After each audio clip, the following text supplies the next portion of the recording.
Thank you for your sensitivity to the move of the Spirit in this place. Hallelujah, Jesus. Praise the name of the Lord. I don't want to quench the Spirit in this place, but I do feel like I have a special word from the Lord tonight. So we're going to go with the flow here, but we're not going to stop what God's already doing in this place. So keep that spirit that you got in you right now. You want to make your way back to your chairs. Grab a hold of the hand of somebody and say, "Hey, I'm believing for God to do something great tonight."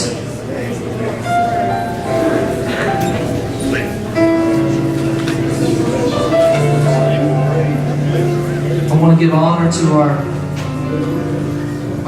our great president, Brother Husband. Yes.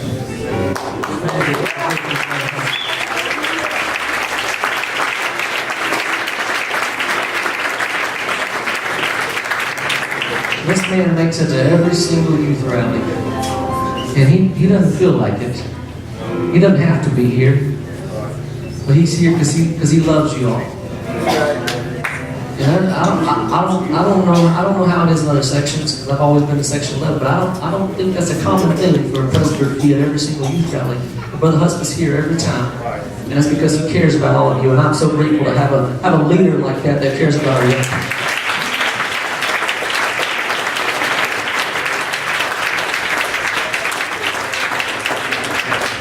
I want to also give honor to the host pastor, Brother Rhodes, allowing us to use his beautiful facility here. I was telling him before the service, I said, I don't guess I've ever been in his bathroom in there before, but that might be the most beautiful church bathroom I've ever been in my life. So if you haven't gone and toured the men's restroom, you need to make sure after church you go in there and make a point of it. That is a beautiful bathroom.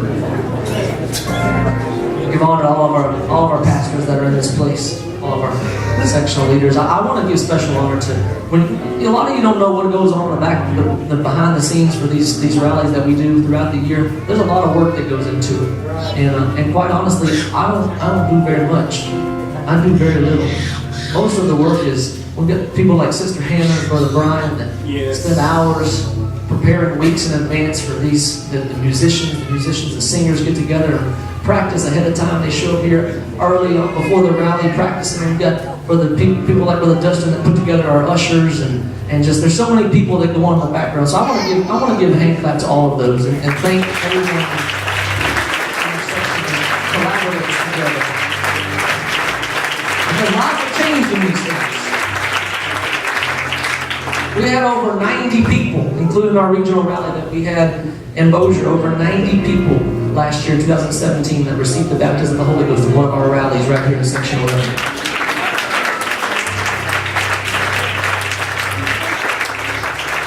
And I concur with Brother Wells. I don't think that what God did in 2017 is the limit of what God can do, because I believe in 2018 that even greater things are on the horizon. Do you believe that with me tonight?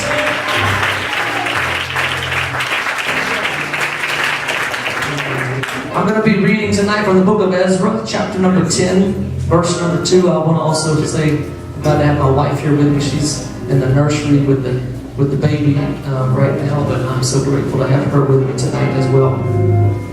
Ezra chapter number 10, verse number 2. Say amen when you get there. I'm going to probably need some water, whoever can get that from. The Bible says, the prophet is writing here, and he says, "And Shechaniah, the son of Jehiel, one of the sons of Elam, answered and said unto Ezra, We have trespassed against our God, and have taken strange wives of the people of the land. Yet now there is hope in Israel." How many are glad to know there's hope? That even when you trespass on God, there's still hope. Because His mercies are new every morning. So let us make a covenant. Somebody say covenant.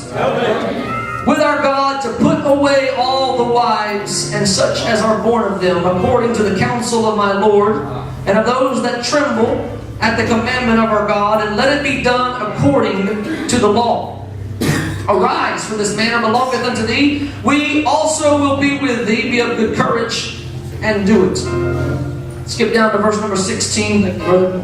Verse number 16, the Bible says, and the children of the captivity did so. They did exactly that, what Shechaniah proposed. Ezra the priest with certain chief of the fathers after the house of their fathers, and all of them by their names were separated and sat down in the first day of the 10th month to examine the matter. And they made an end with all the men that had taken strange wives by their first day of the first month. And the final verse of the book of Ezra, verse number 44, the book concludes with this somber statement. All of these had taken strange wives, and some of them had wives by whom they had children. I want to talk to you tonight. I've got a very heartfelt message tonight. God gave me this sermon a few weeks ago, and when He gave it to me, He spoke to me at that moment and said, this is what you're going to preach at the rally in January. And it's not a typical shout down the aisle, run around the building type of sermon. Some of you will receive it tonight. Maybe some of you won't, but I believe that this is a true word from God tonight. I want to preach on this subject, the cost of a covenant and the price of a promise. The cost of a covenant and the price of a promise. Would you close your Bibles, direct your attention to the Almighty God. Lord, we thank you, Almighty Jesus, for your sweet presence that is in this place. We thank you, God, Lord, we've already felt your presence in this place. We've already felt your Shekinah glory. We've already seen you do great things. There's already been some people up here in the front speaking in tongues, receiving a miracle from you, God. So we know, Lord, you've come to do great things tonight. And we know that that which we have seen is not the limit of what you have come to do, Lord. So God, we ask that you step into this place. You fill this place from the back to the front, from the left to the right, Lord, all four corners, Lord. Drown us in your glory and in your presence, Lord. Open us up and make us receptive to your presence and the move of the Spirit, Lord. We thank you, Almighty God, and we praise you. Somebody clap your hands unto the right now and praise the name of Jesus. Hallelujah!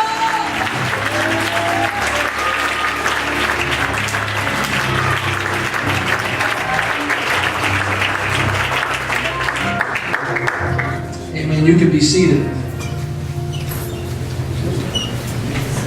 When we talk about the subject of covenant, we talk about it a little differently in Christianity than the Jews do. You talk to a Jew, if you meet a Jew that you work with, or you go to school and you begin to talk to them about covenant, they will have a very distinct definition of covenant. Covenant is a term that is frequently used by the Jews, as it is the foundation, the basis of their faith.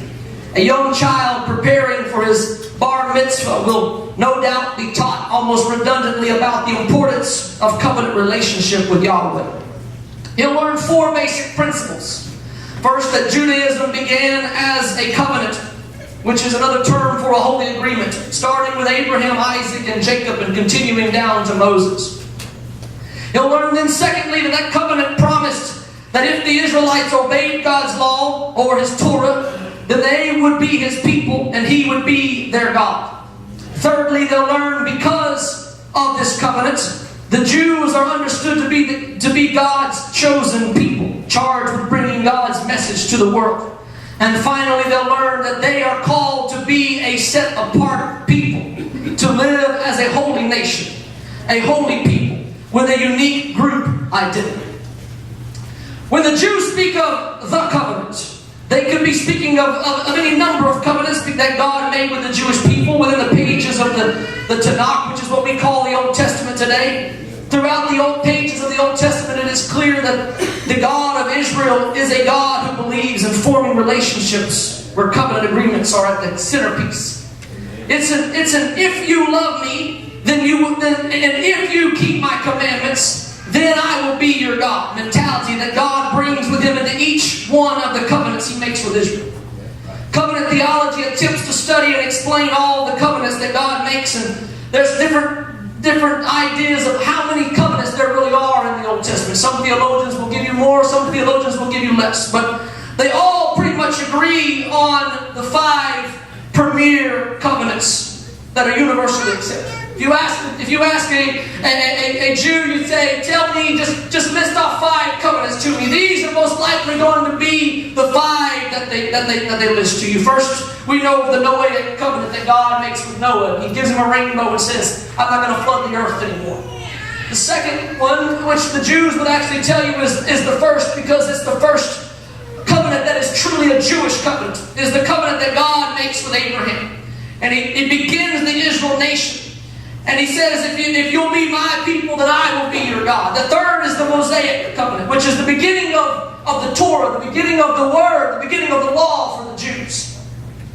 And the fourth is the priestly Levitical covenants, that God establishes the priesthood, He establishes the tabernacle plan. And finally, that fifth premier covenant is the Davidic covenant, where God establishes the line and the reign of the throne of David. Recently, I've begun to study more in depth about covenants and just asking God to show me the significance of the covenants throughout the pages of His Scripture, because it is clear that God is a God who wants to enter into covenant agreements with His people.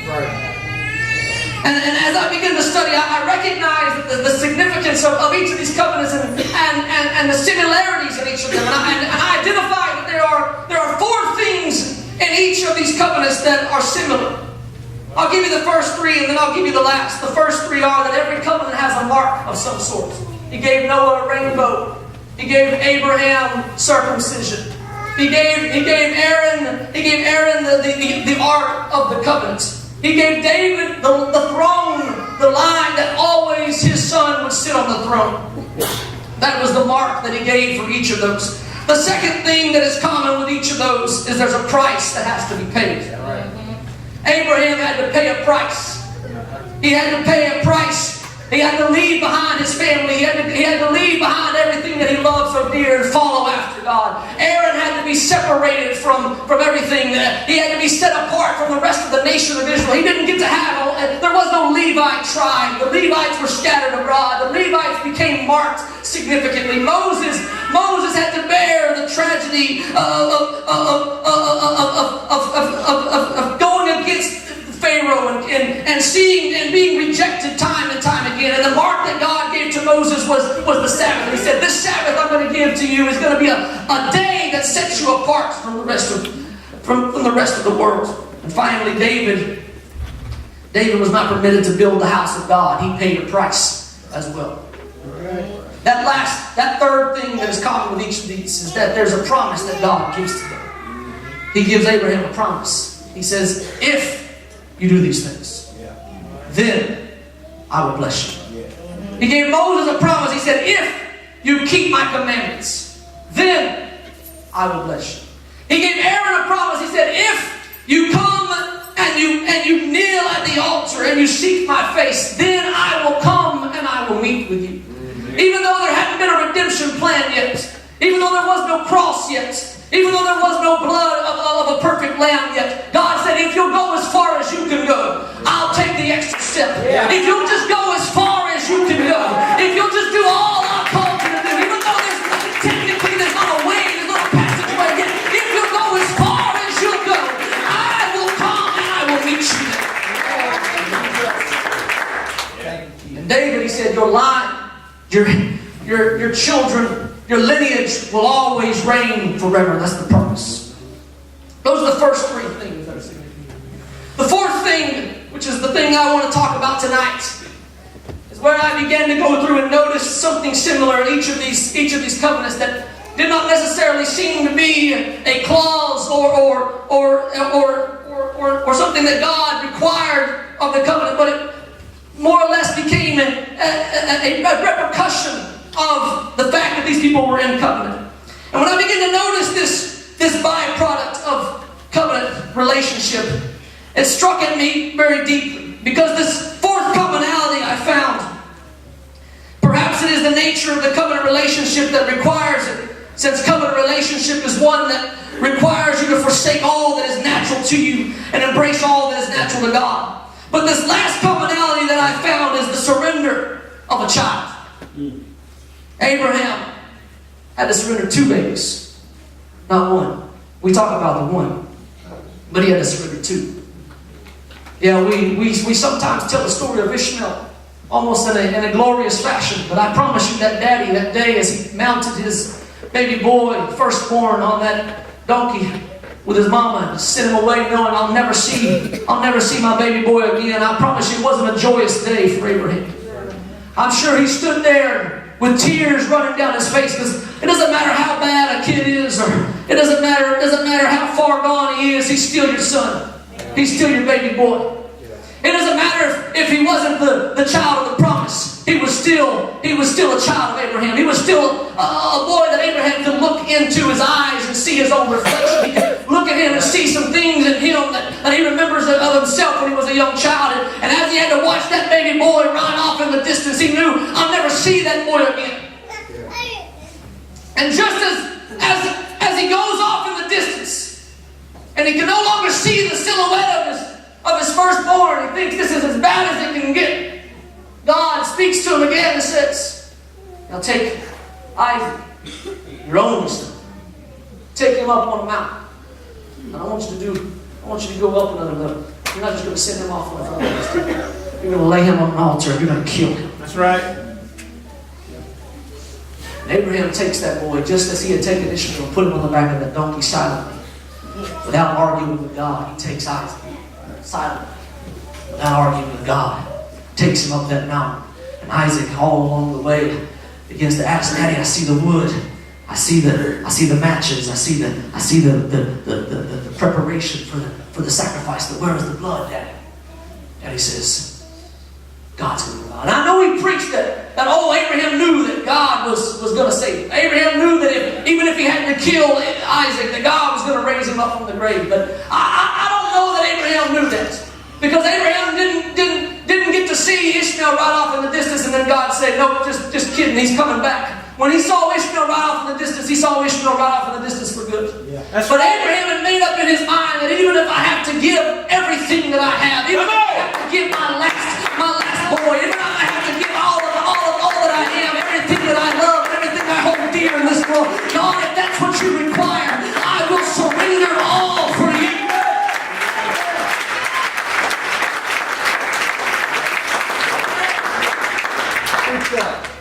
You know, Moses is the surrendered boy. Moses is the son that had to be given up. That's right. Mama put him in a basket, sailed him down the river.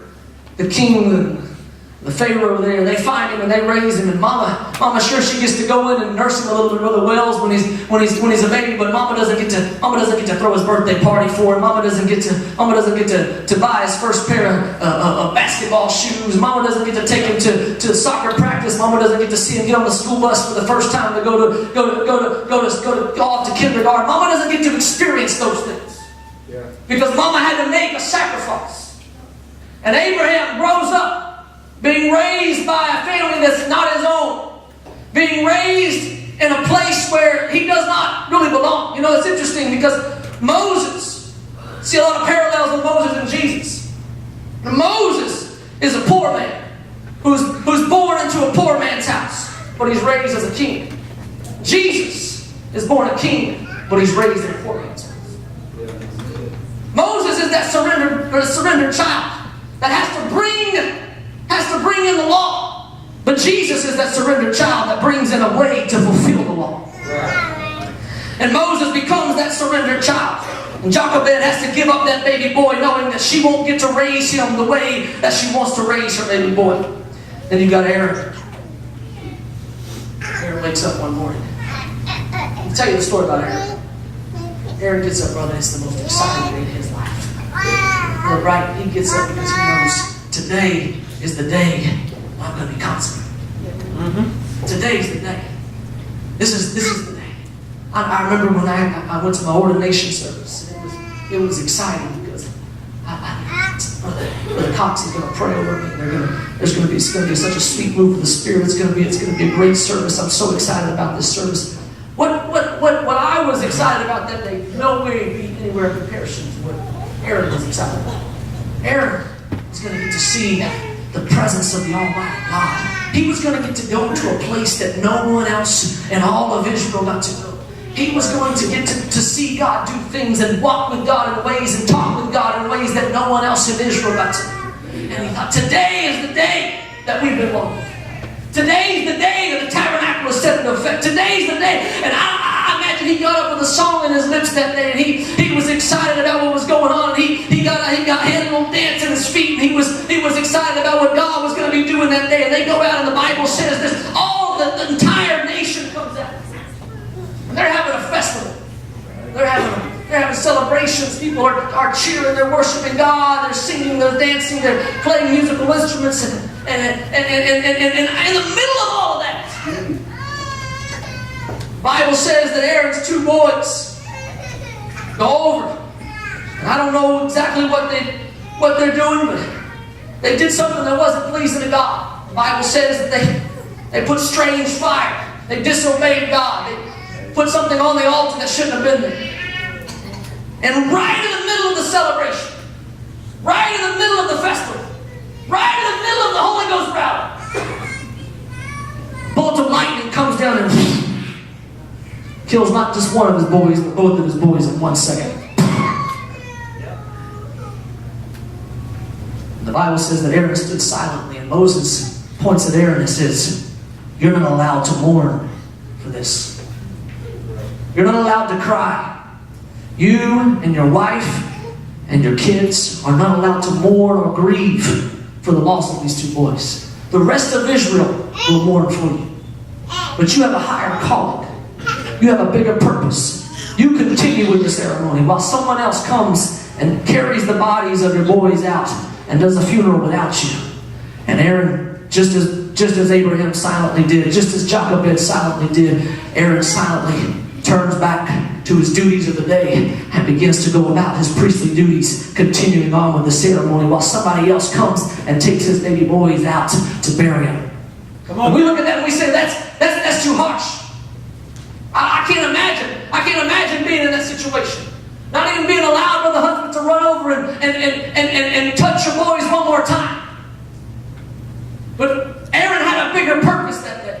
Come on. See, we have to understand sometimes that the things that we look at and we take these isolated moments and we think these are huge incidents in our lives, but they're just microscopic events in the grand scheme of what God is trying to do. Yeah. And when God looks down and God says, "Aaron, I've got a bigger purpose for you right now. I know it hurts. I know you're going through some pain. I know you're going through some struggles right now. I know everything inside of you wants you to run over there to your baby boys right now and grab them in your arms and hold them dear, hold them as tight as you can to your chest. But right now, you've got a bigger purpose. You're going to have to let go of some things. You're going to have to release some things. You're going to have to forget about some things. You're going to have to hold back those tears right now and put your eyes on me and let me do what I've called you to do." I've come to preach to somebody tonight because I believe there's some young people in here that God has called you to be some Abrahams. And God has called you to be some Moses.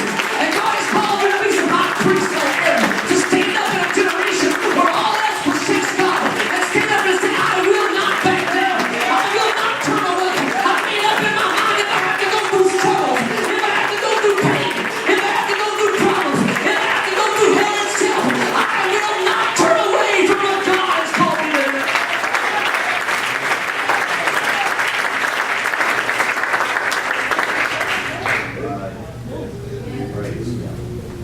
And David, Nathan the prophet, comes in one chapter, knocks on his door, says, "I've got a promise for you." You like promises, right? Anybody here ever been given a promise? Someone gave you a prophetic promise from God, or God spoke to you and said, "I want to give you something." Anybody ever received a promise from God? Yes. Those are exciting, right? Yes. We get excited about promises. Right. Yeah. I imagine that was an exciting day for David because it was a great promise. Nathan said, "I've come to tell you something, David. You can't be dethroned. You can't be taken down. You and yours will always sit on the throne, David. Come on. Your child will always rule on the throne. So you're always going to have a descendant sitting on the throne of Israel." That's an exciting day for a king. Because kings are always worried, am I going to be dethroned? Is my boy going to be able to live up and rule like I've ruled? Are my children going to be able to stand in my shadow and continue to do the great things that I've been able to accomplish? But that day Nathan came and David had a joyous day because he'd been given a promise from God. And then just another chapter, the Bible says that same prophet, Nathan, comes back, knocking on his door. He says, "Hey, Remember me? Last time I was here, I had good news for you. Last time I was here, I came to give you joyous news. But I don't have good news this time. I've come to give you some bad news this time. This time I've come to tell you that you messed up.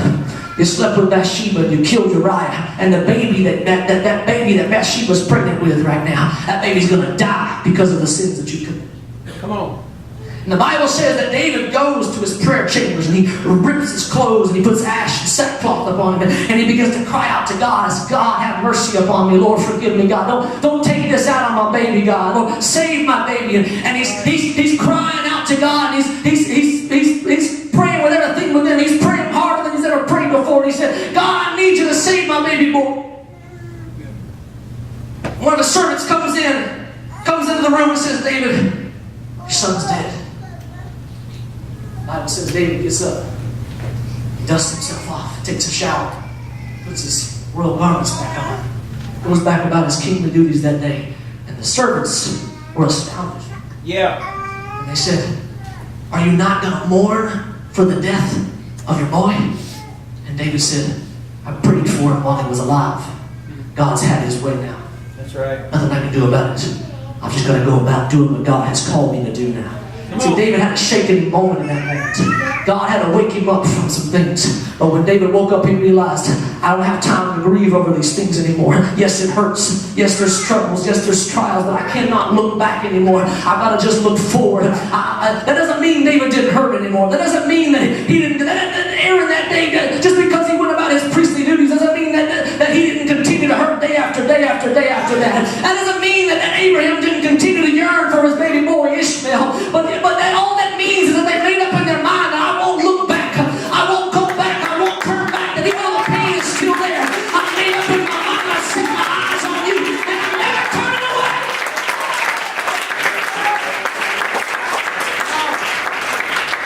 We need some young people in this generation that will stand up and say, God, I've made up in my mind that no matter what you call me to go through, no matter what obstacles I've got to face, no matter what trials I've got to go through, no matter what pain I feel in my life, no matter how many problems come and set me down and beat me down and slow me down, I will stand up every time with bruise and blood on my face if I have to and say, though you slay me, yet will I trust you. And even though I'm in a valley, I will fear no evil, for thou art with me.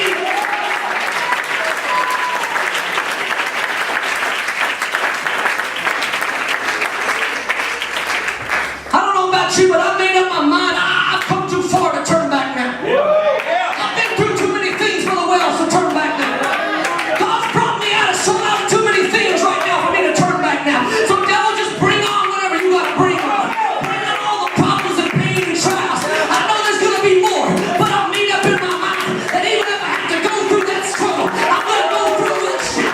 I'm going to go through with a dance. I'm going to go through and say, God, I trust you. I don't know what I'm going through, but I will trust you in the middle of my trial.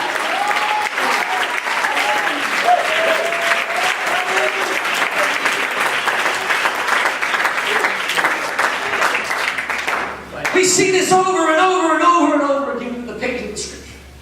It's what we see in Ezra chapter 10, the passage that I read at the beginning of this message. The commandment of those people that you married outside of the church, and you've got children with some of these women. The Bible says that if we want to go back into covenant relationship, we have to forsake those things. We have to send away those wives. And some of them had children with them, the Bible says. They didn't just mount up those wives and send them off in the distance, but they mounted those wives up along with their children and sent them off in the distance. You see, these were the Hagars and Ishmaels of Israel. These were the wives and the sons that were not of the promise. And God said, I know it's going to hurt.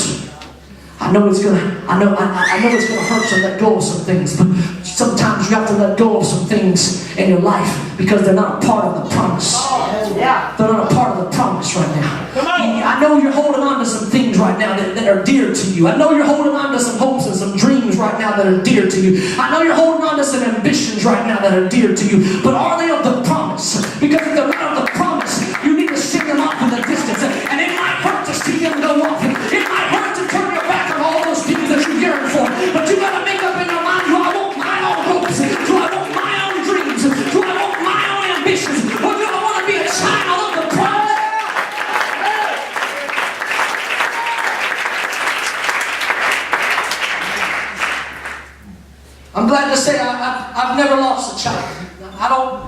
have to go do that. And I've been, unfortunately, the last year and a half, close to several families that have lost a child. Just in the last year and a half, 3 people that are close to me.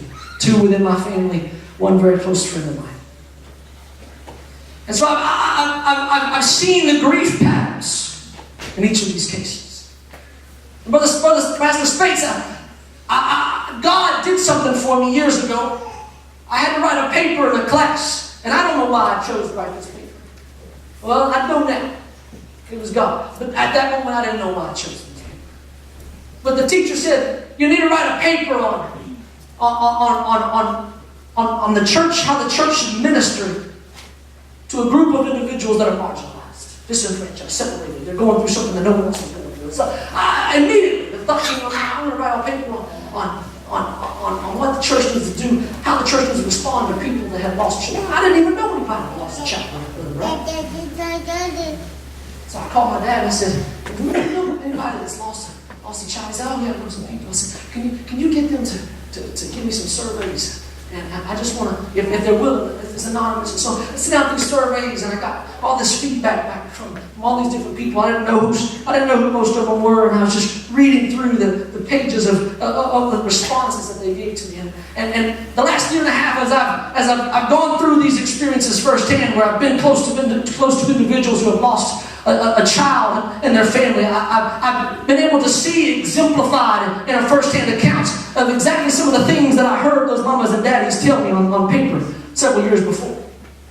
I saw the grief, I saw the struggles. I had another friend here recently that he and his wife went through a miscarriage. We sometimes diminish miscarriages and say, oh, well, that's not the same as losing a child. You see the pain, the struggle that they go through.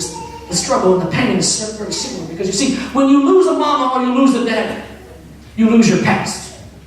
But when you lose a baby, you lose your future. That's right. Amen. That doesn't matter if it's a 10-year-old baby, a 30-year-old baby, a 50-year-old baby, or a baby still in the womb. It's still, you've lost that future. Because even in the womb there, mamas and daddies already have plans. They already got hopes and dreams. This boy's going to do, this baby boy, this baby girl's going to grow up and do things I've never done. They're going to see great things. They're going to be beautiful. They're going to have their daddy's eyes. They're going to have their mama's hair. They're going to look like this. They got all their dreams wrapped up in that baby that they haven't even seen yet. And it's all stripped away in a moment.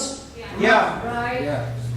So the pain of a parent who's losing a 10-year-old child, or a parent who loses in a miscarriage, that future pain is the same. Because they've lost all future with it. Right. That baby is literally a piece of who they are. It is who they are in every essence. Right. It is their flesh and their blood, literally. You can look in that baby's eyes and you can see your reflection.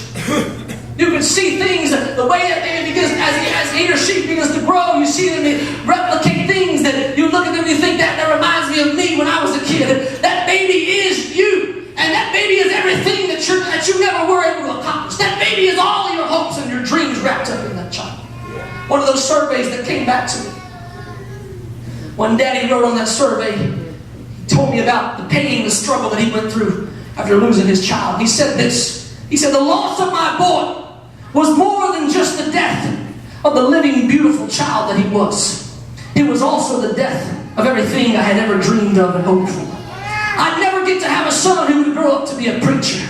I'd never get to hear him preach a sermon and have the opportunity to look at someone on the pew next to me and say, that's my boy up there. I'd never get to cheer for him as he crossed the stage to get his many college degrees I dreamed he'd have. I'd never get to see him love a woman. I'd never get to hold his child in my arms and see his reflection in him. I'd never get to meet a stranger in the halls at a church conference somewhere and they look at me and say, hey, you're Josh's dad. When I laid my baby's boy in that box, I laid all my dreams down with him. I laid all my hopes down with him. It wasn't just laying down a piece of who I was physically, but it was laying down everything that I was and all of my dreams and hopes along with him. He was supposed to do all the things I never got to do. He was supposed to preach all the camp meeting sermons that I never got a chance to preach. He was supposed to see the revivals that I never got to see. He was going to carry the anointing that I only dreamed of carrying. It was more than a body I laid in that box, but when I laid my baby boy in that box, I buried everything I was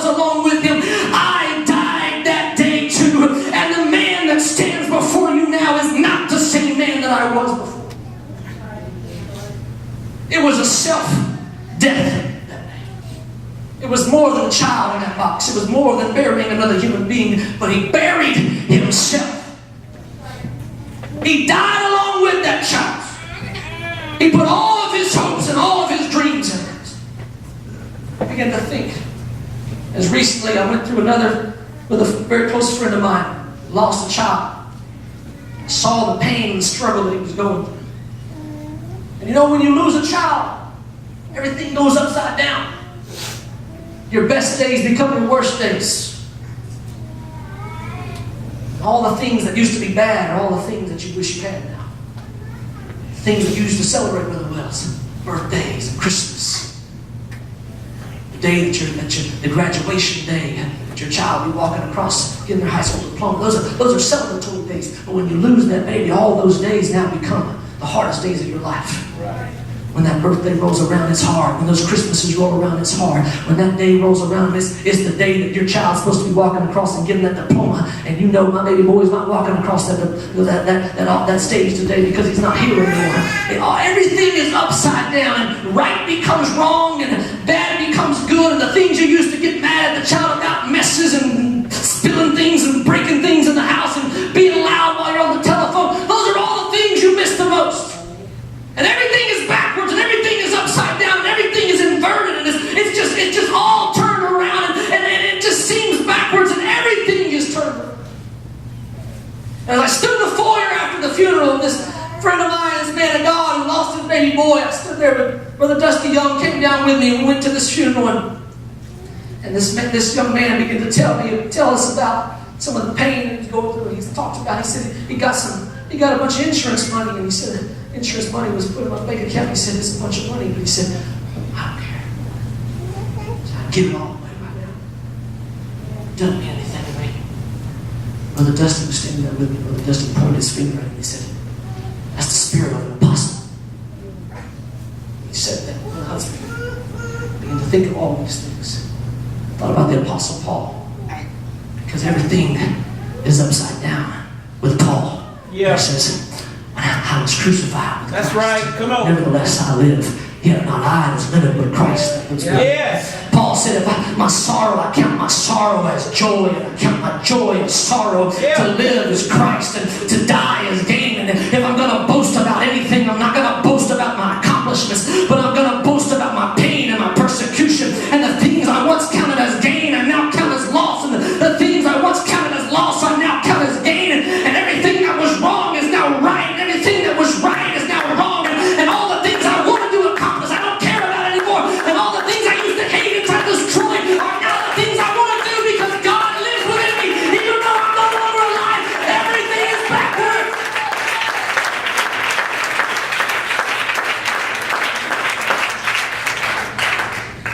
And we're called to die with Christ. The Bible says, Brother Spacey says, when we're buried with Him, we are buried with Him in baptism. That when we go down in the name of Jesus, it's not just going under some water, it's not just jumping in a swimming pool somewhere, but there's something significant that's happening there. There's a marking that's going on right there. There's a branding that's happening right then. Right then, God is putting His stamp up on you. You see, in the Old Testament, when the Jews were in the captivity of Egypt, the Bible says that He told them, He said, put some blood over your door. Yeah.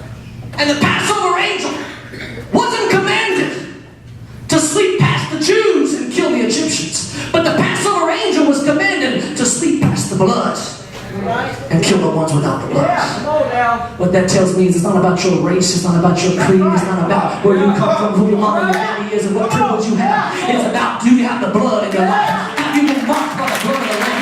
And when you go down in the name of Jesus, He's putting His mark on you. And He said, no.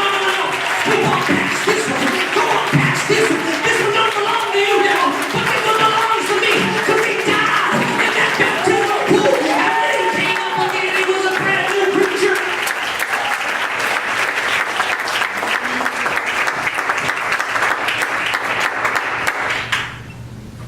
I'm coming to a close here in a moment. Our musicians will come.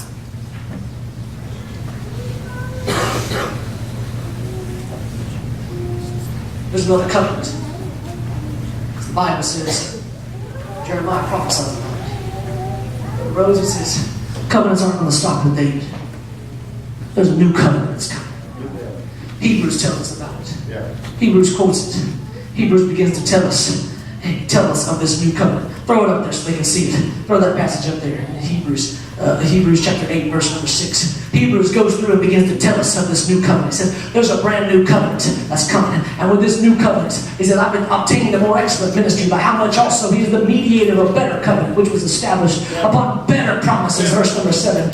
He says, for if that first covenant had been faultless, then should no place have been sought for the second. Verse 8.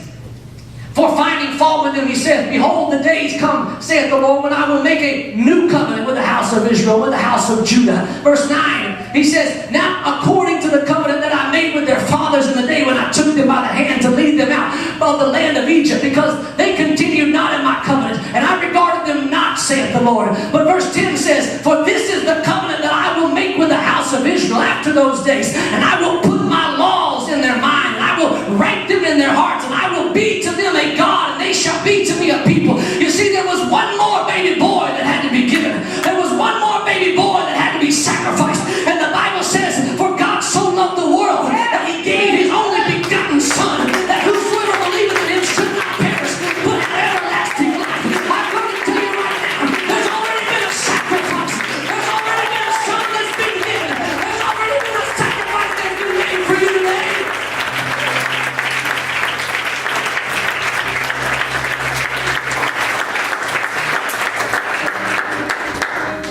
And God hasn't called you today to surrender a literal baby boy. But God has called you to surrender that thing that is you. You don't have to lay a child in a casket, but you have to lay yourself in that casket. Yeah. Just like that daddy said. He said, I looked in that box, I saw me in there. And if we ever want to see God do what God has called us to do, young people, there are some young people here that have you have strong anointings in your life. There are some young people in here that Brother Barnes prophesied. He said, there's going to be people that are going to come after me and make me look like a Sunday school teacher. Yeah. And I believe some of those young people are in here right now. That God has a calling for you to do some incredibly great things. But mantles don't just come to you because you're apostolic.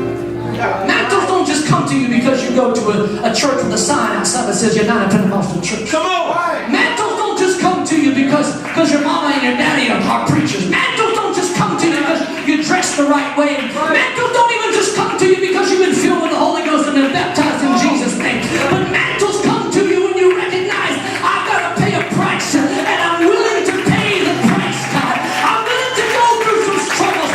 Jesus said, you don't know what you're asking when you say you want to drink from my cup. And they said, yeah, we do. And he said, okay, if you want to drink from my cup, you're going to drink from my cup.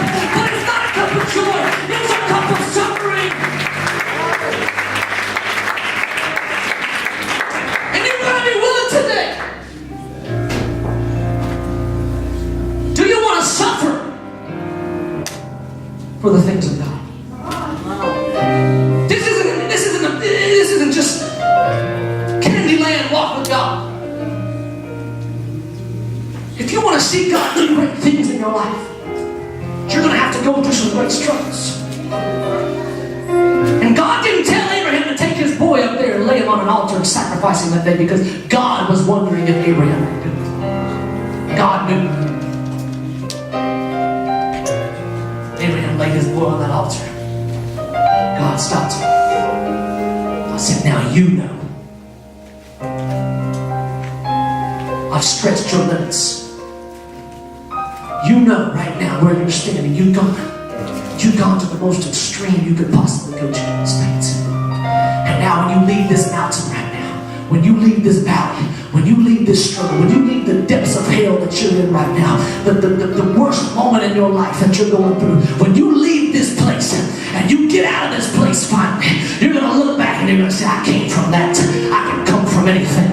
God brought me out of that. There's nothing the devil can put in my path. The devil, you can sin whatever you want to. I've already laid my boy in a box. I've already put all my hopes and dreams in a box. I've already been pushed to my limits. I've already seen the worst that I can see. God, I know I will never turn back now.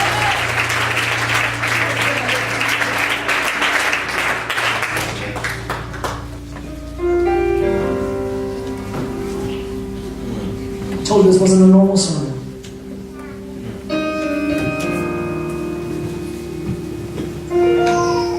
I believe there's some people, maybe it's just one or two of you, that are willing to accept what God is calling you to do right now. You're going to have to forsake some things. You're going to have to put some hopes and some dreams in a box. Yeah. You lay that baby boy in a box. You surrender. Not a literal baby boy, but that spiritual one that you're going to lay down. And all your fleshly desires. Maybe they're not anything sinful, but it's something that you got that you're holding on to that's stopping you from being where God wants you to be. Come on now. And if you're willing to do that now, tonight, could you step out of your pews and come on up here? Could our youth pastors and ministers come on up here and stand up here in the front for us?